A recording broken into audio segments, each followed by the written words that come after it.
Today we're going to be talking about youth suicide during the pandemic. Hey guys, my name's Jason Wesley and this is not a podcast. On Face the Nation this past week, Jan Crawford with CBS made an important admittal about child suicide going underreported in 2021. Now here's what she had to say. For me, my kids hear me rant about this every day, so I may as well tell you guys. It's the crushing impact that our COVID policies have had on young kids and children. By far, the least serious risk for serious illness. But even teenagers, a healthy teenager has a 1 in a million chance of getting and dying from COVID, which is way lower than, dying in a car wreck on a road trip. But they have suffered and sacrificed the most, especially kids in underrepresented, at-risk communities. And now we have the Surgeon General saying there's a mental health crisis among our kids. The risk of suicide attempts among girls now up 51% this year. Black kids nearly twice as likely as white kids to die by suicide. School closures, lockdowns, cancellation of sports. You couldn't even go on a playground in the DC area without cops shooing the kids off. Tremendous negative impact on kids, and it's been an afterthought. Yeah. It's hurt their dreams, their future, learning loss, risk of abuse, their mental health, and now with our knowledge, our vaccines. If our policies don't reflect a more measured and reasonable approach for our children, they will be paying for our generation's decisions the rest of their lives.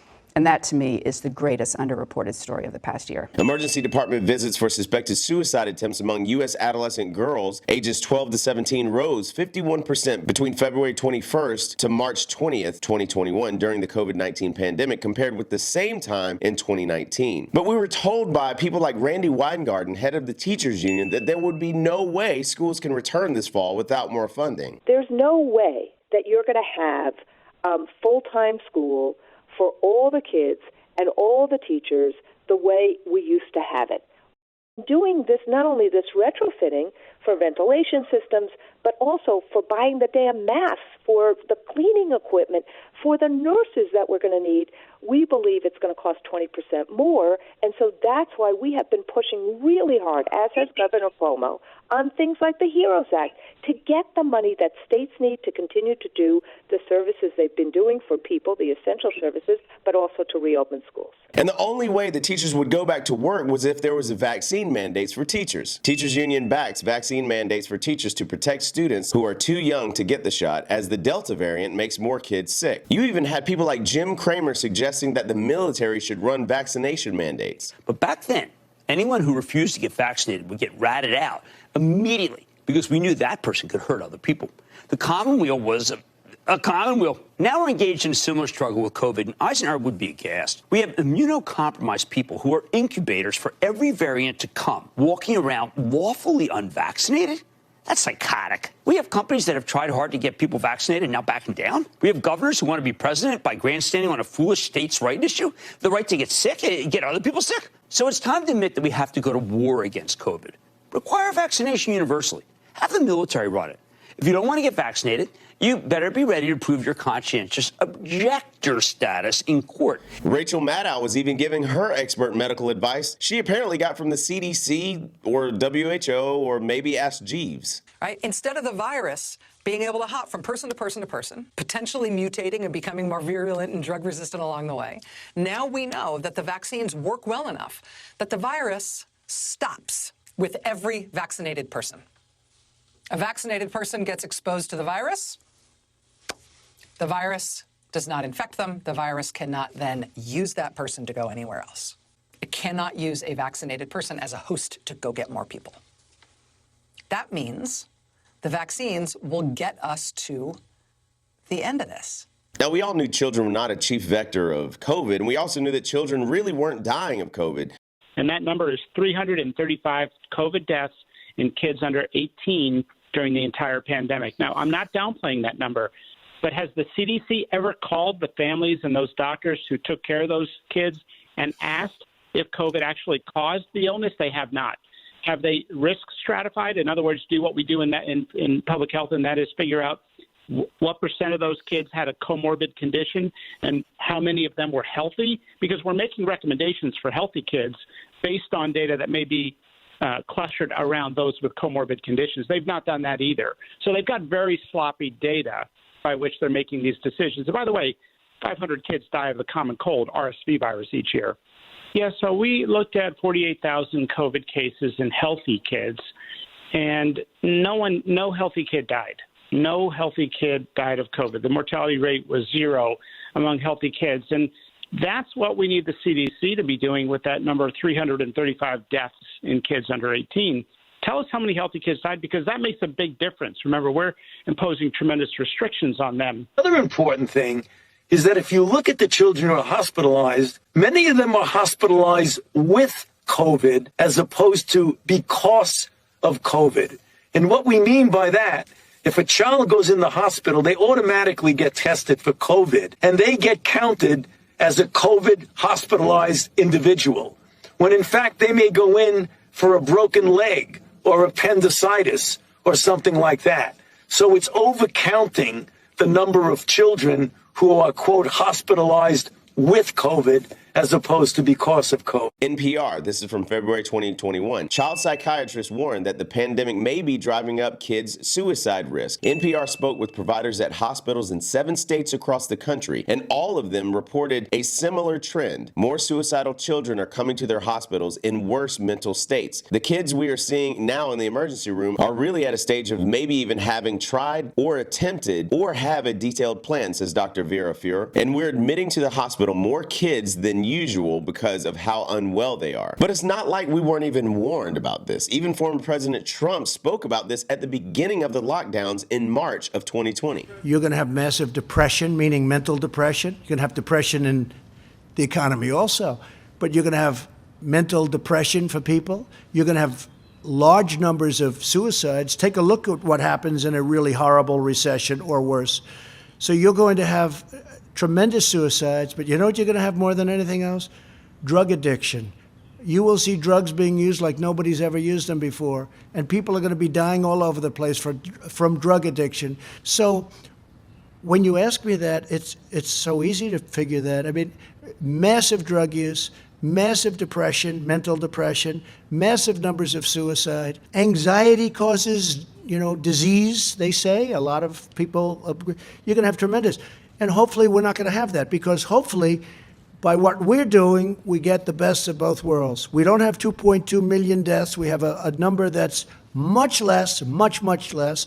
And at the same time, we get our country running again. We even had red state governors pushing to reopen schools as well. This was Florida Governor Ron DeSantis in August of 2020. I've said personally as a parent, I'm very, very comforted by the data that shows, our kids are very, very lower risk for this than they are for seasonal influenza. At the same time, I think parents need to be able to make that determination. But I also think it would be really bad policy to deny those many other parents the opportunity to resume in-person instruction for their kids. Now, the CDC was recommending schools opening, but emails between the AFT and the CDC showed an intense lobbying effort by the union days before the agency halted the full in-person reopening of school classrooms in February of 2021. This called for the CDC director, Rochelle Walensky, to be called before Congress. These are the same people that don't even know how many people in their organizations are vaccinated.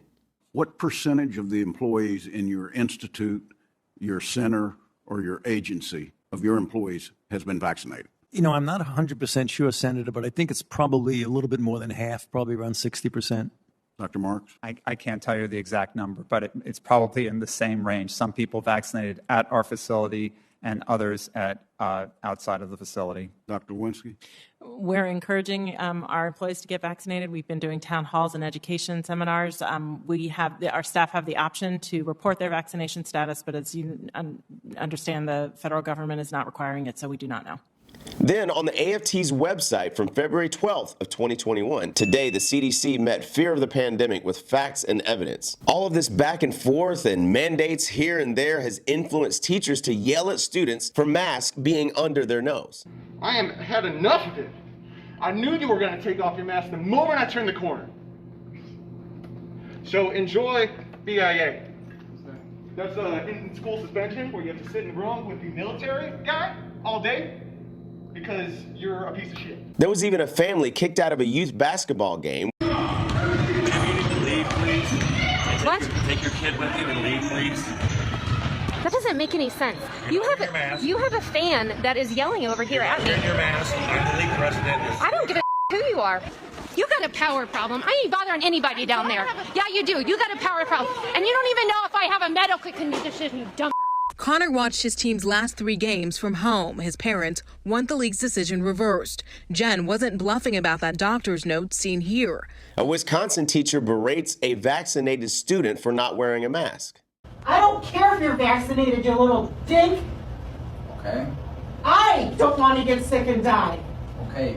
There's other people you can infect just because you're vaccinated. You know what? You're not a special person around here. You should hear about how everybody talks about you. You're a jerk. Talk to me. I don't care how people You're talk a about jerk. me. Okay. And you need to have respect for other people in your life. I do. You're not a big man on campus. Quit walking around here like you have a stick up your butt. I'm just trying not to crease my shoes. That's why I'm walking out with that. It's not literal, you dummy. People don't like you. I don't like you. People like me.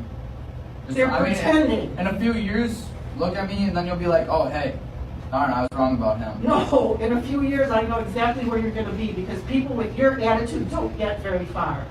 But there was never really a major risk to teachers, according to the journal BMJ. Teachers not at increased risk of hospital admission or severe COVID-19 during 2020-2021 academic year. Using the data from March 2020 to July 2021, McAllister and his colleagues collected information on more than 132,000 people with COVID-19, ages 21 to 65, and more than 1.3 million people from the general population, all in Scotland. They compared the risk of COVID-19 among teachers and their family members with healthcare workers and others. Over the study period, the risk of being hospitalized with COVID-19 was less than 1% for teachers, healthcare workers, and other adults, the researchers found. After taking into account other factors such as age, sex, ethnicity, and economic status, the risk of being hospitalized with COVID-19 was about 50% lower among teachers and their family members than among the general populations. Over the same period, the risk was almost 4 times higher among healthcare workers and almost twice as high among their families. Now, there's an interesting discussion and study I read over at the U.S. National Library of Medicine, National Institutes of Health, concerning the implications of face masks for babies and families during the COVID-19 pandemic. One study of mother-infant interaction and brain growth. The significance of their findings is that insensitive behaviors may constitute a source of stress for the infant and activate stress responses. The subsequent elevation of cortisol may negatively influence brain connectivity and growth. Mask wearing during this sensitive period then raises questions regarding mother-infant interactions and whether this could negatively impact on brain connectivity and growth. Wall Street Journal from August 4th, 2021. Democrats and teachers unions did this to our children. Is it social justice to imprison students behind screens? Now, Los Angeles United School District has instituted vaccine mandates for all their children, and California as a state, public and private students must be vaccinated due to Gavin Newsom's order the week after he survived the recall election.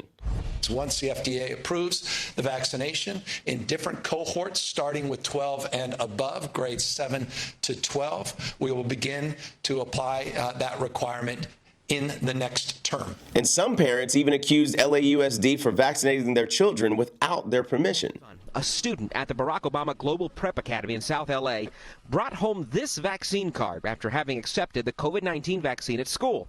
She says he said yes when someone offered it in exchange for pizza. The lady that gave him the shot and signed the paper was the one that told my son, please do not say anything, I don't want to get in trouble. Duarte says she's not against the vaccine, she's vaccinated herself, but it's different with her son. In regards my son's health, I am against it. Because he's got some underlying conditions that concern you? Yes. So as Jan Crawford stated in the Face the Nation piece, it's the policies that have contributed to the rise in suicide among our youth. Policies from local leaders to legislators, unions, all the way to the White House. It makes you wonder if they really care about saving lives, or is it all about control? I wear a mask to school. I wear a mask to school. Hi ho the Dario, I wear a mask to school.